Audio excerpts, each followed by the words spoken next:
I'm Buster. Buster Scruggs. You're shooting ironwork. Appears to do, yes.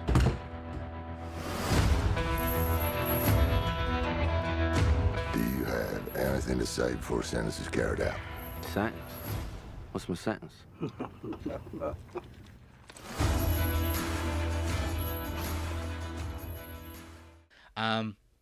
So this is a anthology series, but they turned it into a movie. So the movie is an anthology. It's about 2 hours and 10 minutes.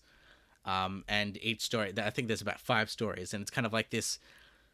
I think the easiest way to explain this film is that it's a Western version of Black Mirror.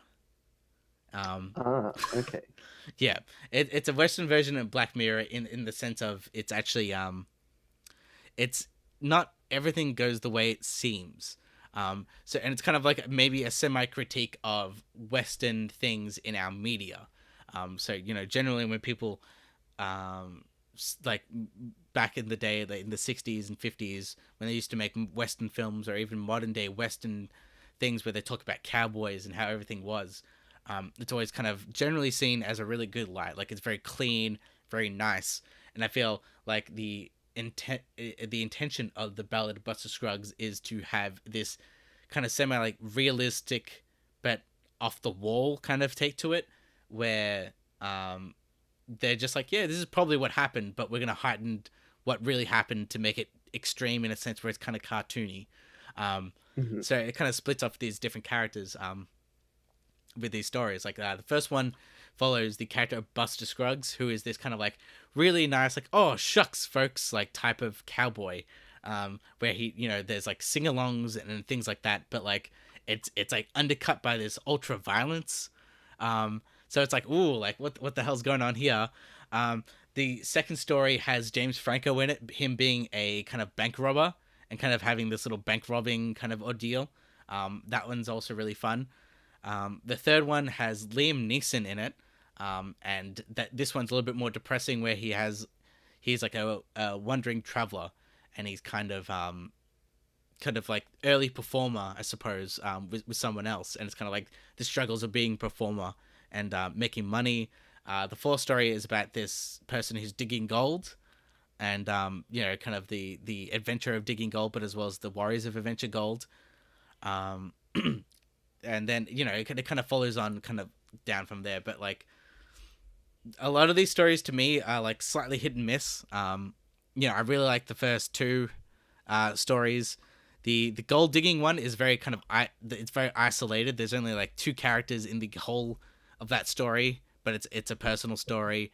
But it's very open to interpretation. This film is very hard to talk about, but it's I feel like this because even just seeing reviews and things like that, it's a very polarized type film where some people like it, some people don't like it, and obviously when you're playing with these anthology type of things, there's going to be some stories that people don't. It's not going to be as strong as other stories. Once again, the first 2, it starts off really high and then it kind of wanes a little bit, then it goes kind of back up. But I really enjoyed it. I feel like even if you don't like the I suppose anthology kind of episode that you're watching, you can probably just skip forward to the next one. If you really care, or you can just watch it and you know that it won't last more than 20 minutes or so.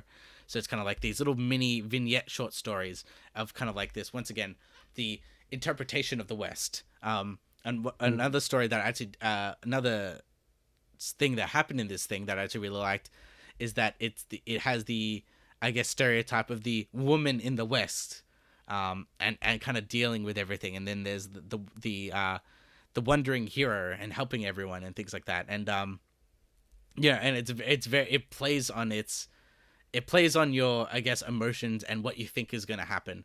Because now that I've said that this is kind of like Black Mirror, it kind of sets a frame of mind that you need to kind of be in when watching this, where it's like not everything, and probably nothing in this show or like movie has a happy ending. Everything's kind of undercut in a particular realistic but over the top way.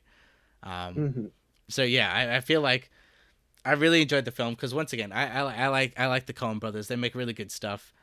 There's only so few things that I really haven't liked with them. I think they did Burn After Reading, and I really don't like that film.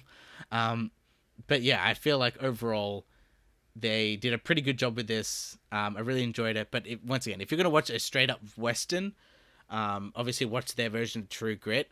And I feel like Ballad of Buster Scruggs is for the people who are kind of semi self aware of the interpretations of cowboys in media. Because once again, this is like a very brutal interpretation and probably more of a realistic take to it. So why do you? So you were saying that there's a little bit of a polarization between people's review of this. Do you think it's because, as a whole, like because it's framed as a movie, people don't like it as well? Like you mentioned that the last two stories are kind of not as good as the first two, right? Mm.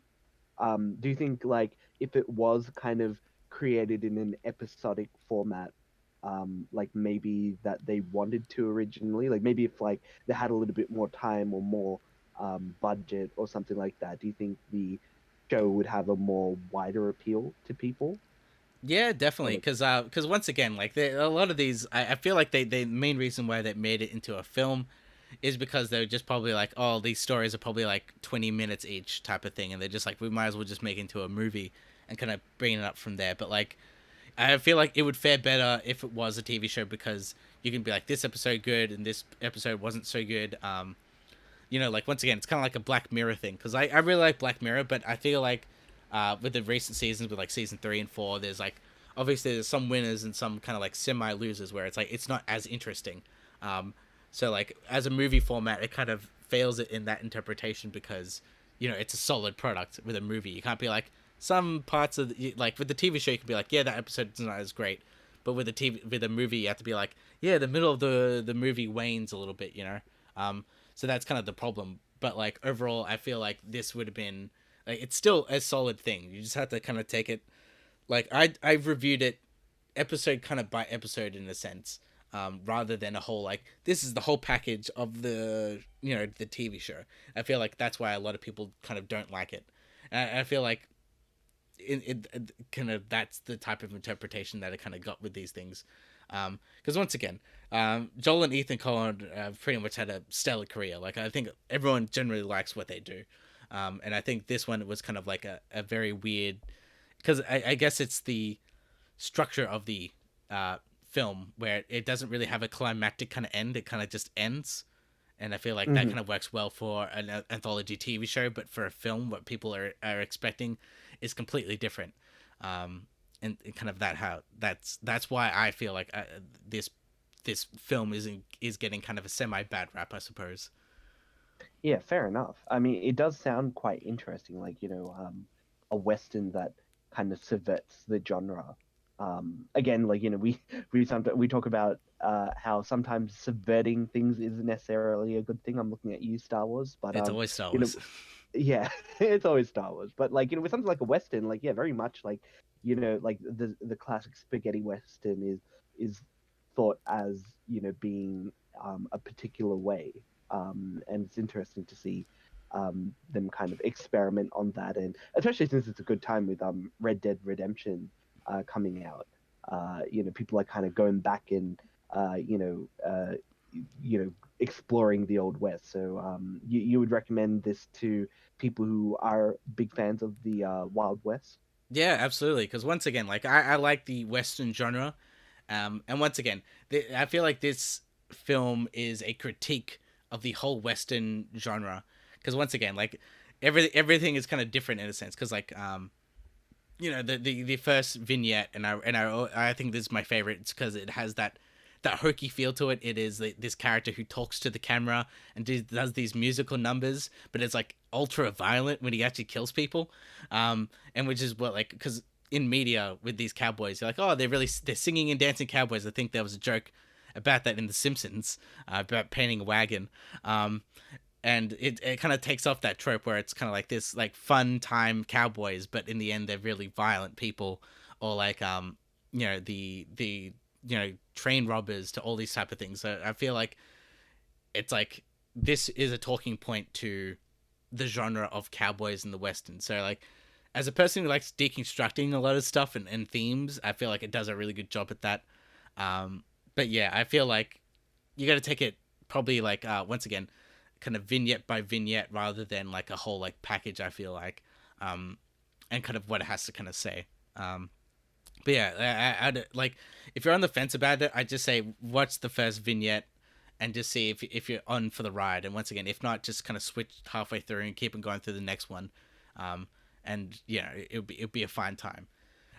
So that is what I've been actually watching. And one final thing that I have been watching is, I would say, kind of a controversial film.